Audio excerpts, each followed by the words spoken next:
Welcome back to News in Focus. Today we are discussing about Unified Pension Scheme. ये point और ये topic prelims के point of view से बहुत ज़्यादा इंपॉर्टेंट है, तो बड़े ध्यान से हम लोगों को पढ़ना है और हर एक पॉइंट पर हमें ध्यान देना है। और लास्ट में हम प्रीवियस ईयर के जो क्वेश्चंस हैं उस पर भी डिस्कशन करने वाले हैं। तो सब्सक्राइब करना ना भूलें अफेयर्स ग्रेड को। Let's start. तो अभी ये न्यूज़ में क्यों रहा, क्योंकि गवर्नमेंट ऑफ इंडिया ने अभी जो सेंट्रल गवर्नमेंट एम्प्लॉयज़ हैं उनको कहा है कि they option to switch the unified pension scheme. वो 30 सितंबर 2025 तक वो यूनिफाइड पेंशन स्कीम यानी यूपीएस पर स्विच कर सकते हैं। हालांकि एडॉप्टेशन अगर देखा जाए तो हैज़ बीन स्लो, काफ़ी स्लो है, with only 40,000 out of 23.94 lakh eligible employees में से केवल 40,000 ही एम्प्लॉयज़ ने यूपीएस ऑप्शन को चूज़ किया है एनपीएस के अलावा। तो आगे बढ़ते हैं और इस पर बात करते हैं कि यूनिफाइड पेंशन स्कीम क्या है। तो यूनिफाइड पेंशन स्कीम को रिकमेंड किया था टीवी सोमनाथन कमेटी ने 2023 में। इस कमेटी को बनाया गया था कि नेशनल पेंशन सिस्टम यानी एनपीएस को रिव्यू करने के लिए, और इस कमेटी का रिकमेंडेशन यानी टीवी सोमनाथ कमेटी के रिकमेंडेशन पर अगस्त 2024 में इसको अनाउंस किया गया यूपीएस को, और 1 अप्रैल 2025 से इसे इफेक्टिव कर दिया गया। तो optional pension scheme for central government employees under the NPS. तो ये एक तरह का ऑप्शनल पेंशन स्कीम है, यानी कि एनपीएस के अलावा अगर कोई यूपीएस को लेना चाहता है तो वो ले सकता है, ये कंपलसरी नहीं बनाया गया है। और ये एक तरह से यूपीएस प्रोवाइड करता है श्योर्ड इन्फ्लेशन इंडेक्स को लेकर। अभी एक छोटी सी वीडियो आपको मैं दूंगा कि इन्फ्लेशन इंडेक्स क्या होता है। प्रीलिम्स फैक्ट का जो एक दूसरा सेशन चलता है अफेयर्स ग्रेड का, तो आप उसमें जाकर देख सकते हैं कि इन्फ्लेशन इंडेक्स क्या है, ये जल्दी ही आपको मिलेगा।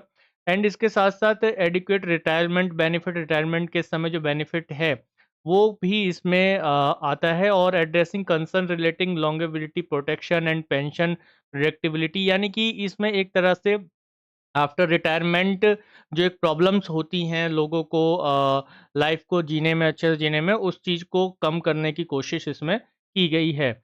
और इसके साथ साथ यूपीएस जो पेंशन है ये रेगुलेट होता है pension fund regulatory and development authority के थ्रू।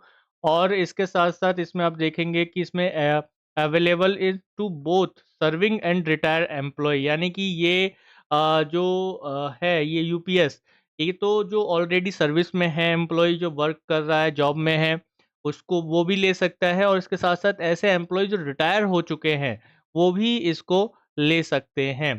ठीक है? और ये कुछ स्पेसिफिक कंडीशंस इसमें दी गई हैं इसके लिए। इसके बाद इसकी एलिजिबिलिटी क्या है, तो सेंट्रल गवर्नमेंट एम्प्लॉयी होना चाहिए, जो अंडर एनपीएस है, जो 1 अप्रैल 2025 से 5 को। और उसके साथ-साथ नए रिक्रूट्स जॉइनिंग जो सेंट्रल गवर्नमेंट में जॉइन कर रहे हैं सर्विसेज़ में, या फिर जो 1 अप्रैल 2025 से पहले, सॉरी बाद में जॉइन कर चुके हैं, उनके लिए वो होना चाहिए। और इसके साथ-साथ जो रिटायर्ड एनपीएस सब्सक्राइबर हैं, ऐसे ऐसे लोग जो रिटायर हो चुके हैं, ठीक है? और कब से, जो कि 30 एक डेट भी दिया हुआ है इसमें, जो 31 मार्च 2025 से पहले रिटायर हो चुके हैं, और एटलीस्ट उन्होंने 10 ईयर क्वालिफ़ाई किया है सर्विस में, एटलीस्ट कम से कम मिनिमम 10 ईयर उन्होंने अपने सर्विस को दिया है, तो वो उनको भी ये यूपीएस ले सकते हैं।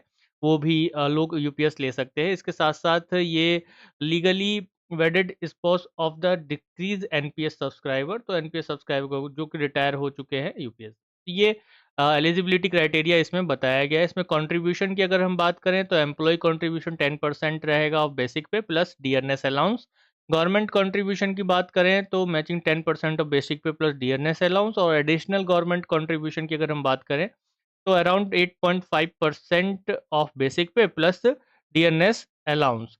तो इसमें इस चीज़ को देख बताया गया है। इसके अलावा परमानेंट रिटायरमेंट जो अकाउंट नंबर है, ये ऑल कंट्रीब्यूशंस जो होंगे उसके ट्रांजैक्शन को लेकर एक रिकॉर्ड होगा, जो कि एम्प्लॉइज फंड अकाउंट के रूप में जाना जाएगा। तो कंट्रीब्यूशन कौन-कौन कर रहा है, कितना-कितना परसेंट कर रहा है, ये अक्सर हमारे प्रीलिम्स के पॉइंट ऑफ व्यू से इम्पोर्टेंट हो जाता है, और ये क्वेश्चंस कई बार बनते हैं। जैसे इससे रिलेटेड कुछ इंपॉर्टेंट फैक्ट्स क्या हैं, कि आप देखेंगे कि सेंट्रल गवर्नमेंट ने स्टाफ हायर्ड, जो ऐसे स्टाफ हायर थे सेंट्रल गवर्नमेंट में जो 2024 से पहले के थे, वो ओल्ड पेंशन स्कीम के अंडर आते थे, जिनकी फिक्स्ड पेंशन स्कीम होती थी, ठीक है?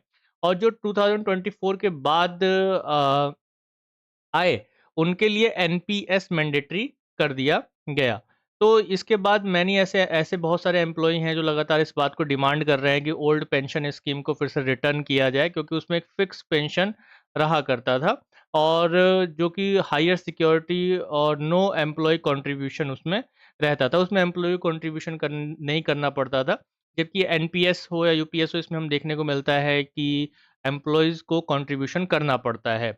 इसके अलावा अगर पेंशन से रिलेटेड बात करें तो एक सेंट्रलाइज्ड पेंशन पेमेंट सिस्टम भी शुरू किया गया, इम्प्लीमेंट किया गया किसके थ्रू? ईपीएफओ यानी कि एम्प्लॉयज़ प्रोविडेंट फंड ऑर्गेनाइजेशंस के थ्रू। ये अलाउ करता है पैसे जो पेंशनर्स हैं कि वो अपने पेंशन को किसी भी बैंक से या किसी भी बैंक के ब्रांच से पूरे भारत में कहीं से भी वो ले सकते हैं, निकाल सकते हैं। ये एक तरह से पेमेंट को स्ट्रीमलाइन करता है और जो फिजिकल वेरिफिकेशन है उसको भी रिमूव यहाँ पे किया कि भाई पहले क्या होता था कि बैंक में जो कहा जा सकता है कि जो लाइफ सर्टिफिकेट ही कहा जा सकता है, तो उसको देने जाना पड़ता था कि पेंशनर को ये दिखाना पड़ता था, बैंक में जाकर वेरीफाई करवाना पड़ता था कि वो लाइव है। तो इसको अब आधार बेस्ड कर दिया गया है कि आधार बेस्ड अब कहीं से भी वेरीफाई किया किया जा सकता है। इसके साथ-साथ immediate credit to pension, pension तुरंत जाना चाहिए। तो ये एम्प्लॉइज़ प्रोविडेंट फंड ऑर्गेनाइजेशन का शुरू किया हुआ है सेंट्रलाइज्ड पेंशन पेमेंट सिस्टम। इसमें क्या है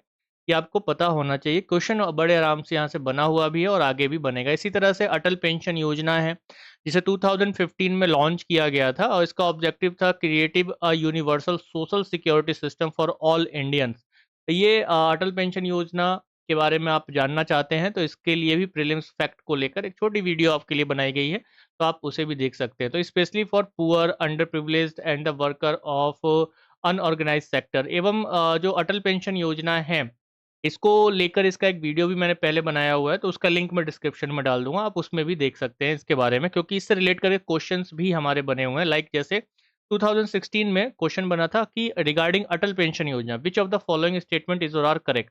तो 3 स्टेटमेंट दिए हुए थे और ये आपको करेक्ट आंसर पूछ रहा था। तो अटल पेंशन जो स्कीम है, योजना है, ये सोशल सिक्योरिटी से रिलेटेड है, तो क्वेश्चन हमारा बहुत अच्छे से बनता है और इसके साथ-साथ आप अटल पेंशन जो इस योजना है या जो हम यूपीएस वगैरह ये सारी एनपीएस है या ओल्ड पेंशन स्कीम्स है, इन सभी को आप प्रीलिम्स के साथ-साथ मेंस का जो जीएस पेपर 1 होता है जिसमें सोशल सिक्योरिटीज़ की बात होती है, तो उसमें आप इसका यूज़ कर सकते हैं एज़ अ एग्ज़ाम्पल। तो इसका आंसर क्या होगा?